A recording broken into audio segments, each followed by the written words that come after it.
بسم اللہ الرحمن الرحیم۔ السلام علیکم ڈیئر اسٹوڈنٹس، امید کرتا ہوں آپ ٹھیک ٹھاک ہوں گے اور آپ کی زندگی خوشیوں کے ساتھ گزر رہی ہوگی، اور اللہ تعالیٰ آپ کو یہ زندگی جو خوشیوں سے گزر رہی ہے، اللہ تعالیٰ آپ کو اسی طرح یہ نصیب کرتا رہے، آمین۔ ڈیئر اسٹوڈنٹس، آج الاسلام یہ نظم ہے اور یہ بانگ درا میں شامل ہے، اور وہ کون سا شخص ہوگا، وہ کون سا فرد ہوگا جن کو علامہ اقبال رحمۃ اللہ علیہ کے حوالے سے کچھ نہ کچھ معلومات نہ ہوں۔ تو علامہ اقبال ہمارے قومی شاعر ہیں، اور انہوں نے جس وقت یہ شاعری کی تھی اس وقت اللہ تعالیٰ نے ان کے دل میں جو جذبہ رکھا ہوا تھا، اور مسلمانوں کی جو حالت زار ان سے دیکھی نہیں جا رہی تھی، اور مسلمان جس ناگفتبے خراب حالت سے گزر رہے تھے، تو اسی حالت کو دیکھتے ہوئے، کیونکہ علامہ اقبال رحمۃ اللہ علیہ جو تھے وہ صاحب علم بن چکے تھے، اور اللہ تعالیٰ نے ان کو یعنی جو کچھ عطا کیا تھا تو اسی کو لوٹانے کی کوشش وہ کر رہے تھے، اور ان کا جو دل تھا تو وہ مسلمانوں کی حالت کو دیکھ کر غمزدہ تھا اور پریشان تھا، کیونکہ علامہ اقبال رحمۃ اللہ علیہ کو یہ پتہ چل چکا تھا، اور اللہ تعالیٰ نے ان کے دل میں یہ جذبہ رکھا ہوا تھا کہ مسلمان جس حالت سے گزر رہے ہیں تو یہ حالت ان سے دیکھی نہیں جا رہی تھی۔ لہٰذا علامہ اقبال رحمۃ اللہ علیہ نے ایک دفعہ تو شاعری ترک کرنے کی کوشش بھی کی، لیکن ان کے جو استاذ تھے اور پروفیسر آرنلڈ، انہوں نے مشورہ دیا کہ یہ آپ کی جو شاعری ہے یہ ایسی نہیں ہے کہ آپ ان کو چھوڑیں، اور آپ کو مزید شاعری جو ہے یہ میدان سر کرنی چاہیے، آپ کو مزید شاعری جو ہے کرنی چاہیے، اور اس کو چھوڑنا بالکل نہیں چاہیے، کیونکہ آپ سے اللہ تعالیٰ جو کام لے رہا ہے تو یہ کام جو ہے اس میں مسلمانوں کا فائدہ ہے، لہٰذا آپ اس شاعری کو چھوڑیں نہ اور آپ اس کو جاری رکھیں۔ تو علامہ اقبال رحمۃ اللہ علیہ وہ یہ چاہ رہے تھے کہ میں مسلمانوں کے لیے کچھ اور کرنا چاہتا ہوں، تو لیکن پھر اپنے استاد کے مشورے پہ انہوں نے عمل کیا، اور اپنی شاعری کو اسی طرح انہوں نے جاری رکھنے کی کوشش کی، اور وہ جاری رکھ سکے۔ تو بے شک اللہ تعالیٰ نے یہ ہم پہ بڑا فضل کیا ہوا ہے، اللہ تعالیٰ کی طرف سے ہمارے اور ہم سب پہ یہ اللہ تعالیٰ کی عطا ہے کہ ان جیسے شاعر کو اللہ تعالیٰ نے ہمیں اور ہمارے اندر اللہ تعالیٰ نے پیدا کیا تھا۔ تو ظاہری بات ہے کہ اس وقت مسلمان جس حالت سے گزر رہے تھے تو وہ حالت ان سے دیکھی نہیں جا رہی تھی، لہٰذا مسلمانوں کو آگاہی دلانے کے لیے ان کے دل میں جو غم تھا، اور غم کی جو لہر دوڑ رہی تھی، تو اسی لہر کو سامنے رکھتے ہوئے انہوں نے یہ بارہا کوشش کی کہ اے مسلمانوں، آپ اپنی تعلیم پہ پہلے توجہ دو، کیونکہ آپ کی تعلیم جب زیادہ نہیں ہوگی تو آپ پھر آگے نہیں بڑھ سکو گے۔ تو لہٰذا علامہ اقبال رحمۃ اللہ علیہ کی جو آواز تھی وہ آواز مسلمانوں نے پھر سن لی تھی، اور مسلمان جو نوجوان تھے انہوں نے بھی علامہ اقبال رحمۃ اللہ علیہ کے مشن کو سامنے رکھتے ہوئے انہوں نے علامہ اقبال رحمۃ اللہ علیہ کے اشعار پہ وہ بھرپور عمل کیا، اور مسلمانوں کے اندر جو پوشیدہ جذبہ تھا وہ ابھارنے کی علامہ اقبال رحمۃ اللہ علیہ بھرپور کوشش کر چکے تھے۔ تو لہٰذا یہ نظم 1933 میں یعنی 1933 عیسوی میں، یعنی یہ اسلام کا جو طلوع یعنی ظہور میں آنا یا ظاہر ہونا، اس وقت یہ نظم جو تھی وہ انجمن حمایت اسلام کے سالانہ جلسے میں پڑھی گئی تھی، اور 1933 میں یہ نظم جو تھی وہ پڑھی گئی تھی، اور یہ آخری بڑی نظم تھی جو مرحوم نے خود انجمن کے جلسے میں پڑھ کر سنائی، یعنی ببانگ دہل سنائی، اور انہوں نے پڑھ کر یہ نظم جو تھی وہ سنائی تھی۔ تو یہ نظم ایسے وقت میں لکھی گئی تھی کہ جب ترکی، ایران، افغانستان، مصر، غرض اسلامی دنیا میں زندگی کی جو امید تھی، یا جو امید کا ایک روشن پہلو اور جو لہریں تھیں وہ دوڑ رہی تھی، اور یعنی ہر طرف جو مسلمان تھے تو وہ کچھ نہ کچھ کر کے نظر آ رہے تھے، اور وہ کچھ نہ کچھ حاصل کر کے نظر آ رہے تھے۔ لہذا علامہ اقبال رحمۃ اللہ علیہ کے اس ذہن میں اور اس دل میں یہ امید پیدا ہو گئی کہ انشاءاللہ اب مسلمان کچھ ہو گئے ہوں، کچھ نہ کچھ بن گئے ہیں، تو لہٰذا انہوں نے یہ نظم جو تھی وہ لکھی، اور اللہ تعالیٰ نے ان کو یہ توفیق عطا فرمائی۔ تو لہٰذا پس منظر میں زیادہ اور نہیں جانا چاہیے، اور ایسا نہ ہو کہ یہ تو 9 کلاس کے طلباء کو سامنے رکھتے ہوئے، ان کے ذہنوں کو اپنے سامنے رکھتے ہوئے، ان کے ذہنوں کے مطابق یعنی شاعری، یہ جو تشریح ہے اس شاعری کی، اور جو اشعار ہے تو ان اشعار کی تشریح کرنی چاہیے، اور کیونکہ اس کی ضرورت محسوس کی جا رہی تھی کہ یہ تشریح جو ہے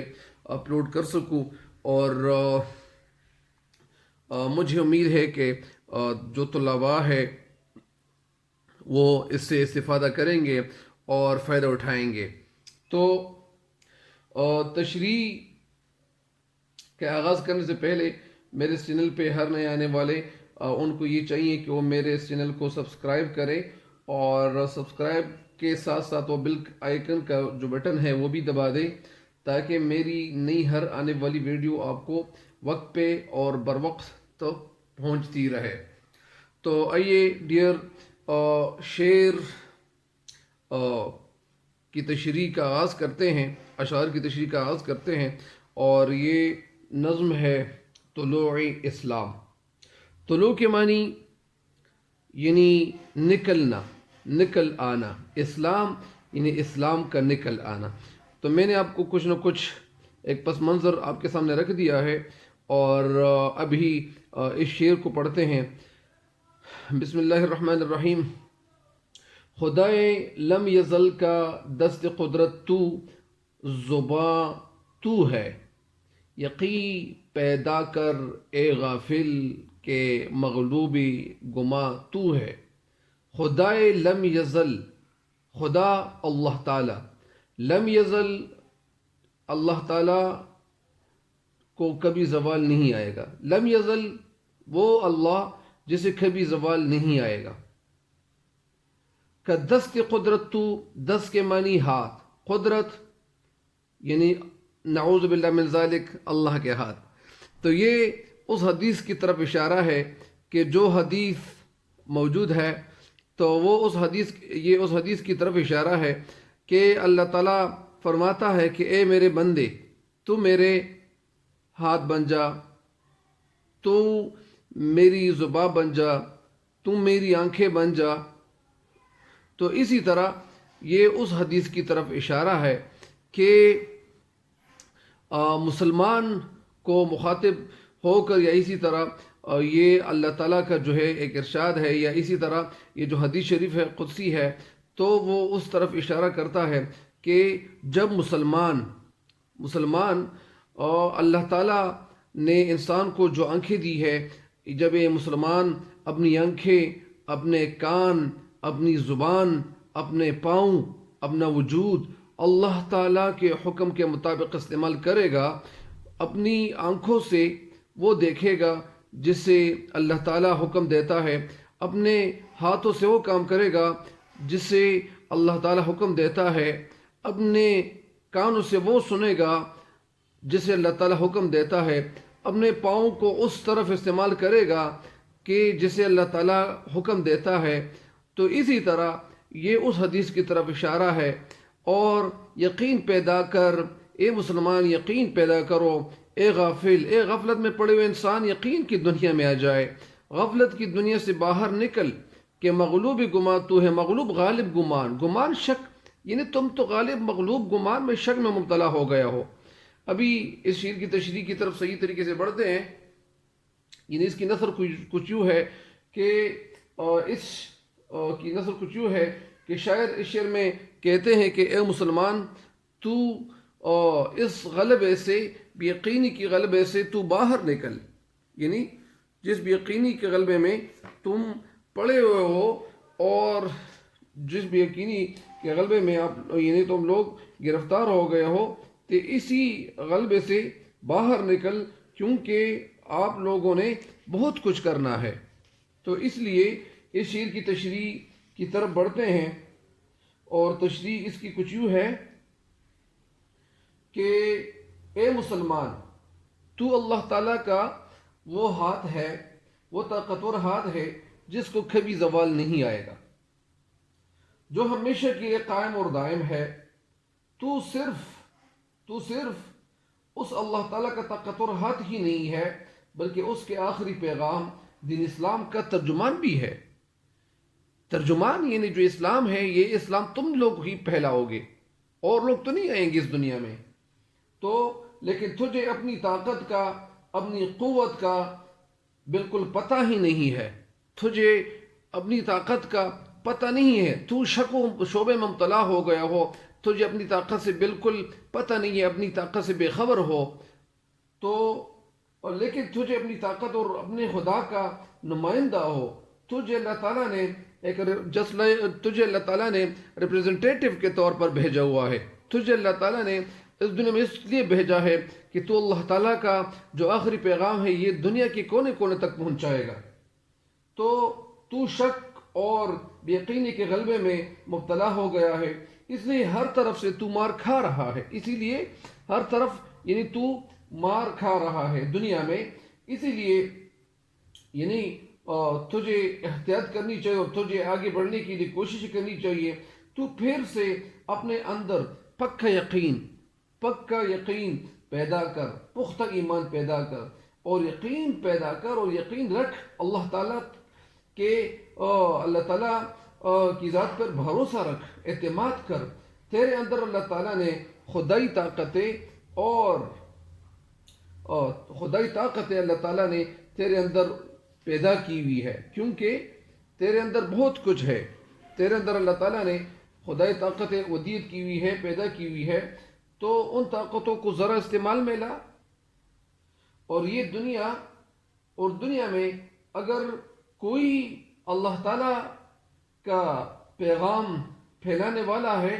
اور اللہ تعالیٰ کے حق و صداقت کا پیغام بلند کرنے والا ہے، تو وہ صرف تو ہی ہے۔ اپنی قدر پہچانو اور دنیا میں اپنا وہ مقام حاصل کر، وہ مقام، وہ جگہ، وہ بلندی حاصل کر جس کے لیے اللہ تعالیٰ نے تجھے بنایا ہوا ہے، جسے اللہ تعالیٰ نے تجھے تخلیق کیا ہوا ہے۔ لیکن تو شک اور غلبے اور گمان میں مبتلا ہو گئے ہو، تو اے مسلمان، ذرا اپنی صلاحیت، اپنی شناخت، اپنی پہچان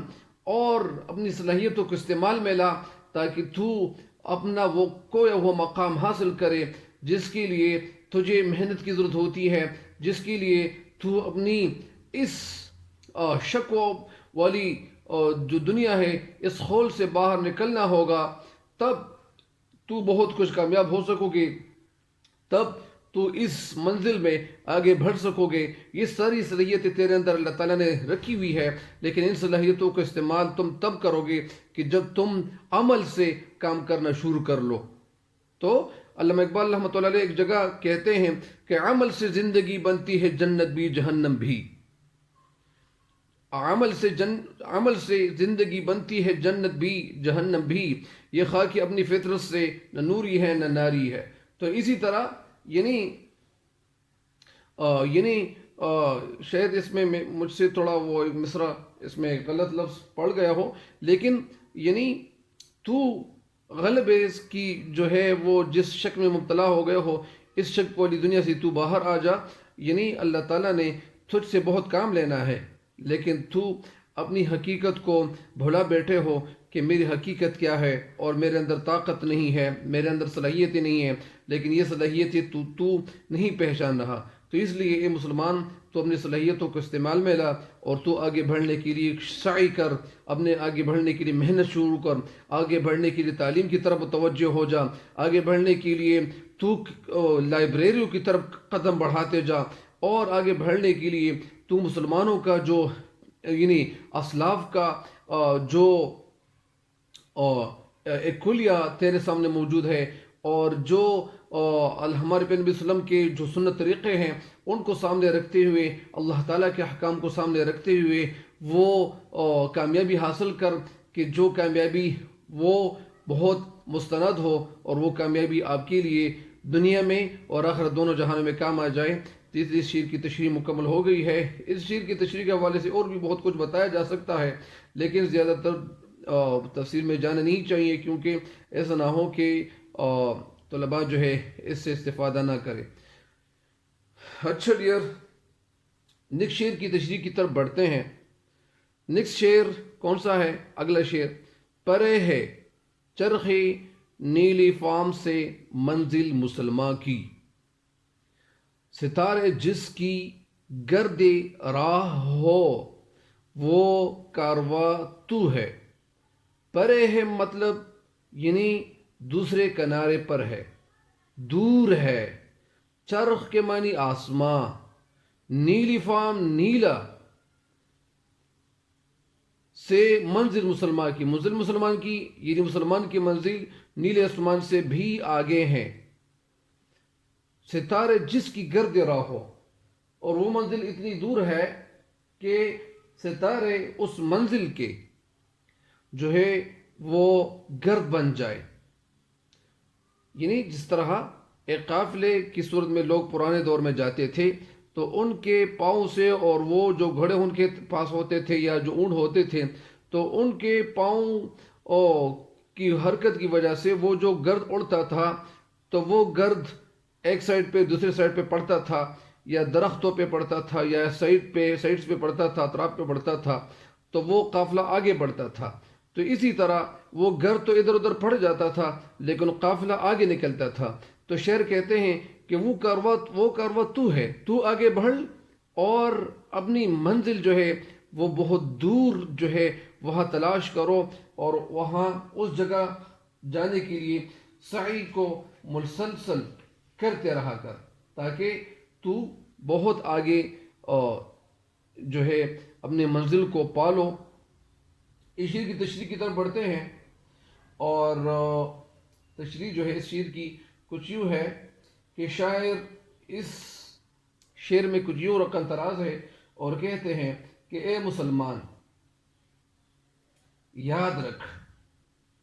تیری زندگی کی جو منزل ہے،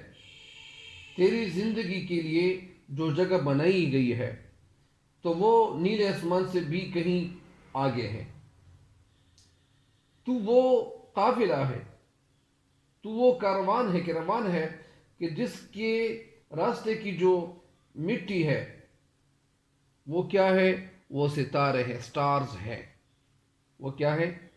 وہ سٹارز ہیں، یعنی ستارے ہیں۔ گرد راہ کے کیا ہے؟ وہ سٹارز ہیں، ستارے ہیں۔ اور تیری جو منزل ہے ان ستاروں سے بھی آگے ہیں۔ تیری منزل کہاں ہے؟ ان ستاروں سے بھی آگے ہیں، اور تو وہ قافلہ ہے، یعنی تو وہ قافلہ ہے کہ جس کے راستے کی جو مٹی ہے وہ کیا ہے؟ وہ ستارے ہیں، اور تیری منزل جو ہے ان ستاروں سے بھی آگے ہے۔ تجھے صرف اس دنیا میں جو پائے جانے والی چیزیں ہیں ان کو مسخر نہیں کرنا، بلکہ اور بھی جو ہے اپنا مقام جو ہے وہ پیدا کرنا ہے۔ نہ صرف اس دنیا کے لیے کچھ کرنا ہے بلکہ آخرت کے لیے بھی کچھ نہ کچھ چھوڑ کے جانا ہے، اپنے ساتھ لے کے جانا ہے۔ تو شعر کہتے ہیں کہ اس سے جو ہے اپنا رشتہ پیدا کرو، اور اپنی اصلیت کو پہچانو۔ تیرے اندر جو اصلیت ہے، اور تجھے اللہ تعالیٰ نے جس کام کے لیے پیدا کیا ہوا ہے، تو اسی کام کو تم تب پہچانو گے کہ جب تو علم کا شیدائی بن جائے گا، جب تو علم کے لیے کوششیں کرتا چلے جائے گا تو تجھے پتہ چلے گا۔ لیکن شاعر کہتے ہیں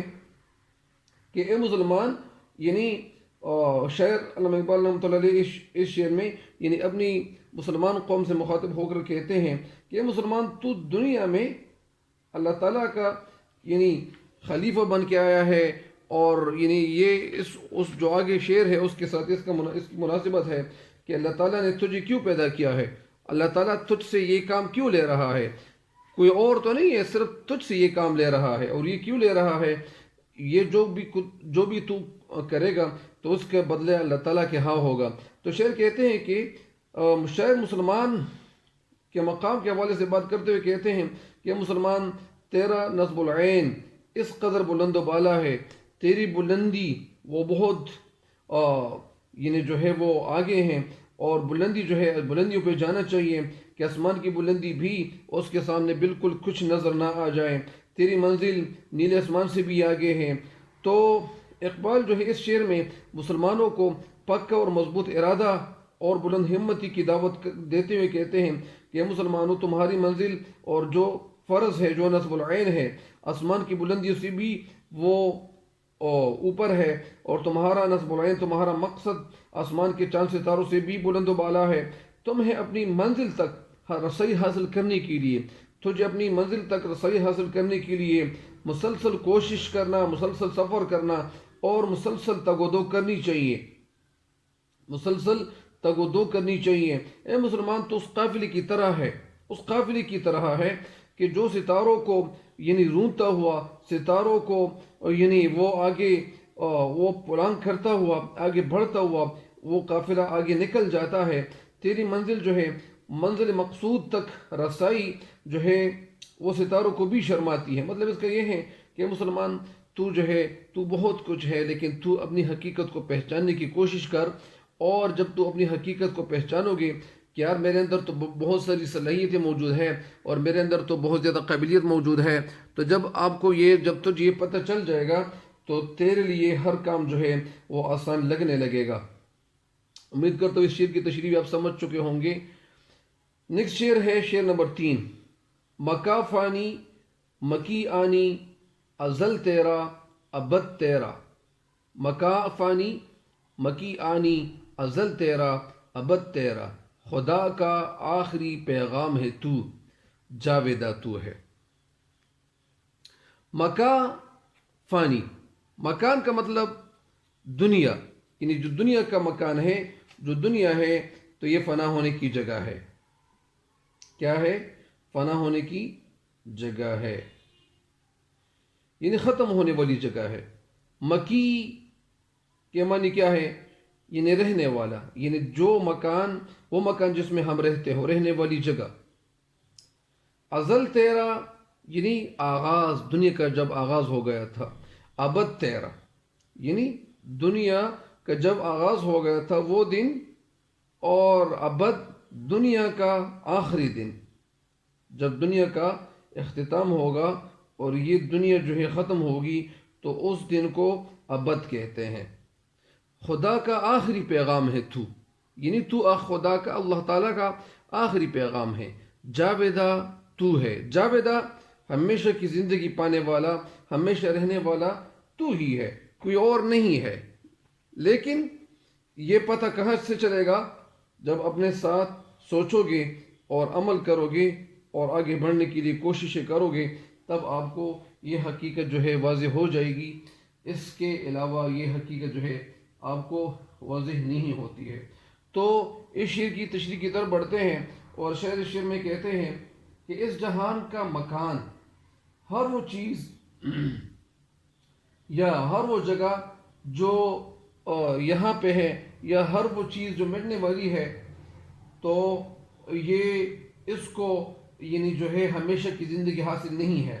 اس کو بقا نہیں ہے، وہ باقی نہیں رہ سکتی کوئی بھی چیز۔ اس مکان میں جو رہنے والا وہ ہے یا موجود ہے، یا تو وہ وقتی طور پر موجود رہے گا، لیکن عارضی طور پر یہ انسان یا وہ چیز عارضی طور پر اس دنیا میں تو موجود رہے گا، لیکن اسے ایک نہ ایک دن ختم ہونا ہے۔ ہاں، مسلمان جو ہے، مسلمان، مرد مسلمان وہ ہے جس کو صرف مسلمان ہی ہے کہ جو باقی رہنے والا ہے، وہ باقی رہنے والا ہے۔ اور مسلمان اس زمانے سے لے کر کہ جس کی اللہ تعالیٰ نے ابتدا کی تھی، جس کی ابتدا کا کچھ علم نہیں ہے، اس زمانے تک جس کا انجام بھی ہمیں معلوم نہیں ہے،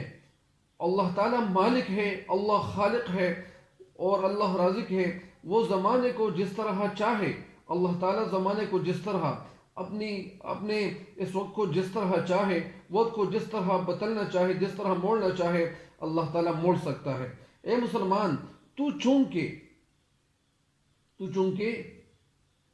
زمانے میں اللہ تعالیٰ کا آخری پیغام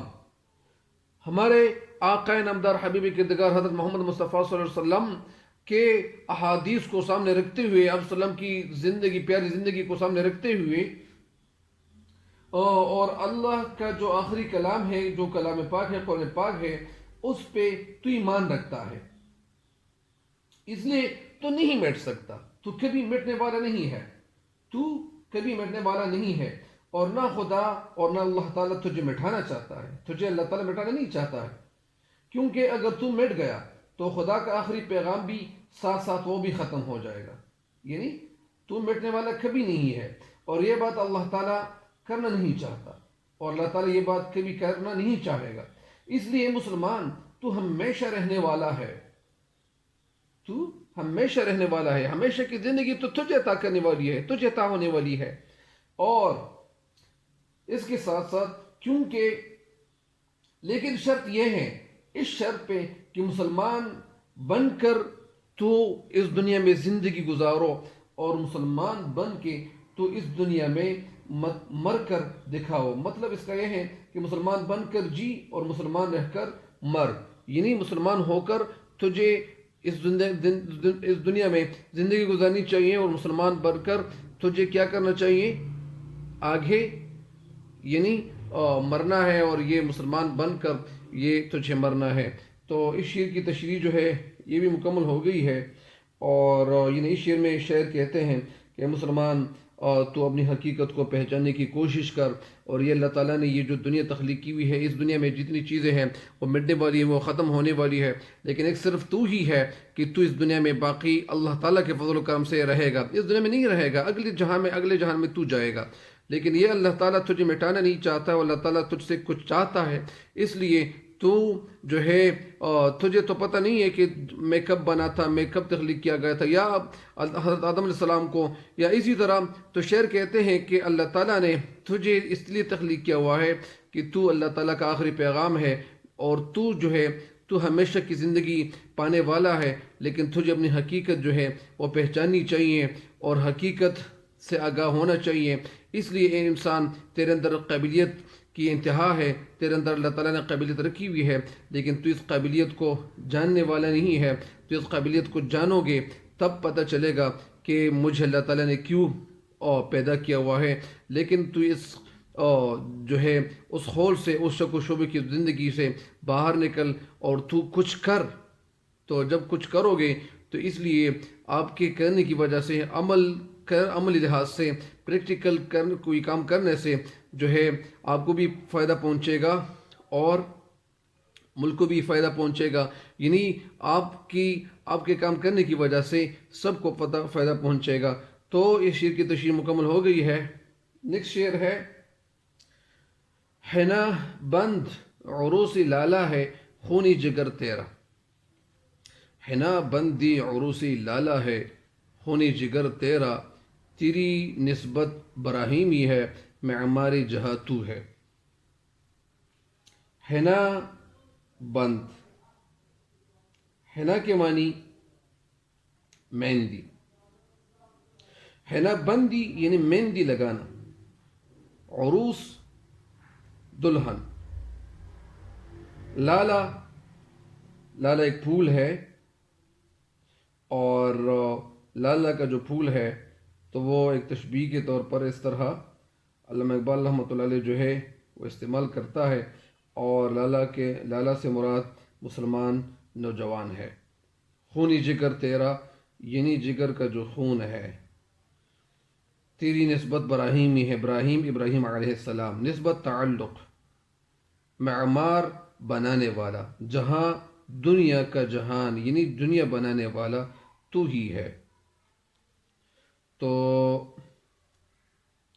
تشریح کی طرف بڑھتے ہیں، اور اس شعر کی تشریح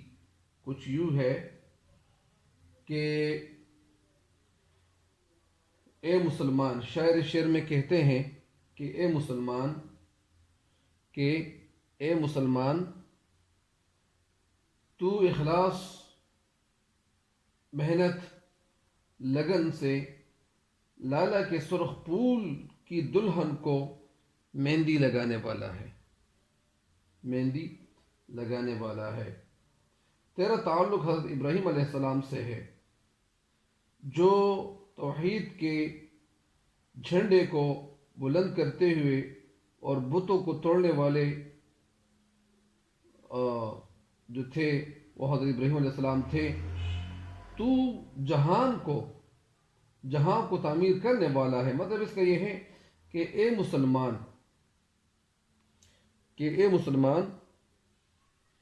تیری وجہ سے ساری دنیا کی جو رونقیں ہیں، جو خوبصورتیاں ہیں، وہ تیرے دم قدم سے ہے، اور جہان کی ساری رعنائیاں تیرے دم قدم سے ہے، اور جہان کی جو ساری آبادی ہے یا جو صحیح آبادی ہے کا سبب ہے وہ صرف تو ہی ہے، کیونکہ صرف تیرے پاس ہی آخری پیغام، آخر الزمان نبی صلی اللہ علیہ وسلم کا آخری اور صحیح اور مکمل لائف ہے، مکمل کمپلیٹفل لائف ہے۔ تو جہاں کی جو ہے صحیح بنیادوں پر، یا اس جہاں کو صحیح بنیادوں پر، یا اس عمارت کو صحیح بنیادوں پر تو ہی بنا سکتا ہے، تو ہی اٹھا سکتا ہے، تو ہی مجھ کو بہت کچھ کر سکتا ہے۔ سب سے پہلے جس نے اللہ تعالیٰ کو جو گھر تعمیر کیا تھا، حضرت ابراہیم علیہ السلام نے اللہ کا گھر جو تعمیر کیا تھا، وہ تیرے یعنی جدی حضرت ابراہیم علیہ السلام تھے۔ تو اس جہاں کو بھی اگر کوئی اللہ کا گھر بنا سکتا ہے، اس جہاں کو بھی اگر کوئی اللہ تعالیٰ کا گھر بنا سکتا ہے، یعنی اللہ تعالیٰ کی جو منشا ہے، اللہ تعالیٰ کی منشا کے مطابق، مرضی کے مطابق اس دنیا کو چلا سکتا ہے، تو وہ صرف تو ہی ہے، کوئی اور نہیں ہے۔ لیکن تجھے شک و شبے والی زندگی سے باہر نکلنا ہوگا۔ تو شعر میں کہتے ہیں کہ اے مسلمان، تمہاری قربانیوں سے جاہلیت کی، یعنی جس طرح حضرت ابراہیم علیہ السلام نے جاہلیت جو دور تھا، یا اس وقت انہوں نے اسلام کی روشنی پھیلانے کی کوشش کی تھی، اسی طرح حضرت آدم علیہ السلام سے لے کر یعنی ہمارے پیارے نبی صلی اللہ علیہ وسلم تک جتنے بھی انبیاء علیہ السلام اس دنیا میں مبعوث ہوئے تھے اللہ تعالیٰ کے حکم سے، تو وہ سارے کے سارے جو تھے انبیاء علیہ السلام، تو انہوں نے اللہ تعالیٰ کا پیغام جو تھا وہ یعنی اپنے وقتوں میں یعنی جن جگہوں کے لیے اللہ تعالیٰ وہ بھیج چکے تھے، تو انہوں نے اللہ کا پیغام یعنی اس کا حق ادا کیا تھا، اور اللہ کا پیغام وہ یعنی پہنچا چکے تھے۔ تو ہمارا جو آخری پیغمبر ہے، ہمارے حضرت محمد مصطفیٰ صلی اللہ علیہ وسلم، انہوں نے جو ان کا یہ جو دین ہے اسلام، تو یہ ساری دنیا کے لیے ہے، اور پھر یعنی اسی امت میں ہم لوگ بھی شامل ہیں۔ تو ہم سب کو یعنی اللہ تعالیٰ کا جو پیغام ہے یہ دنیا کے کونے کونے تک پہنچانا ہے، کیونکہ اس کا مطلب یہ بھی ہے کہ ہنا بند عروسی لالا ہے۔ ہنا کے معنی ہنا بندی یعنی مہندی والا، مہندی لگانے والا، اور عروسی لالا ہے، جس طرح وہ جو لالا کا پھول ہے وہ سرخ رنگ کا ہے، تو اسی طرح سرخ رنگ سے جوشیلا خون بھی لے سکتے ہیں، جو مسلمانوں کے اندر جو جوشیلا خون بھرا ہوا ہوتا ہے، اور یہ ان کے اندر جو ہمت ہوتی ہے، اسی طرح اس ہمت کو استعمال کرتے ہوئے یہ بہت کچھ کر سکتے ہیں۔ توحید کی جو دولت اس کائنات کو اللہ تعالیٰ نے منور کر دیا ہے، اور گلی لیلا کا جو سرخ پھول میں تیرا خونی ذکر شامل ہے، تو یعنی تیری وجہ سے کائنات میں امن کا دورہ ہو گیا ہے۔ تمام لوگ ایک اللہ تعالیٰ کے سامنے سجدہ ریز ہوتے ہیں، نماز پڑھتے ہیں۔ اے مسلمان، تو اس کائنات میں حضرت ابراہیم علیہ السلام کا وارث ہے، جنہوں نے خانہ کعبہ تعمیر کیا، اور اس کی حفاظت اب تیری ذمہ داری ہے۔ اور سنت ابراہیمی، ابراہیم علیہ السلام پر عمل کرنا، عمل پیرا ہونا ضروری ہے کہ تو اس پہ عمل پیرا ہو، تو اس پہ عمل کرے۔ تیری نسبت جو ہے، تیری جو تعلق ہے وہ حضرت ابراہیم علیہ السلام سے ہے اور کسی ہے۔ تجھے قوم کی اصلاح کے لیے اللہ تعالیٰ نے بنایا ہوا ہے، تخلیق کیا ہوا ہے، تو لہٰذا تو اپنی جو حقیقت ہے اس کو پہچاننے کی کوشش کر اور آگے بڑھنے کی کوشش کر، اپنی صلاحیتوں کو استعمال کرنے کی کوشش کر، ہمت کر اور بہت کچھ جو ہے حاصل کر۔ لیکن جب تو اس یعنی اس کوشش کو مطلب سر انجام دو گے، اسی کوشش کو آگے جاری رکھو گے، تو بہت کچھ بن سکتا ہے۔ تو اس شعر کی تشریح یہ مکمل ہو گئی ہے۔ بس آج کے لیے اتنی ہی تشریح کافی ہے۔ نیکسٹ ٹائم کے لیے انشاءاللہ مزید تشریح اپلوڈ کرتا جاؤں گا۔ اللہ تعالیٰ آپ سب کا حامی و ناصر ہو۔ اللہ حافظ۔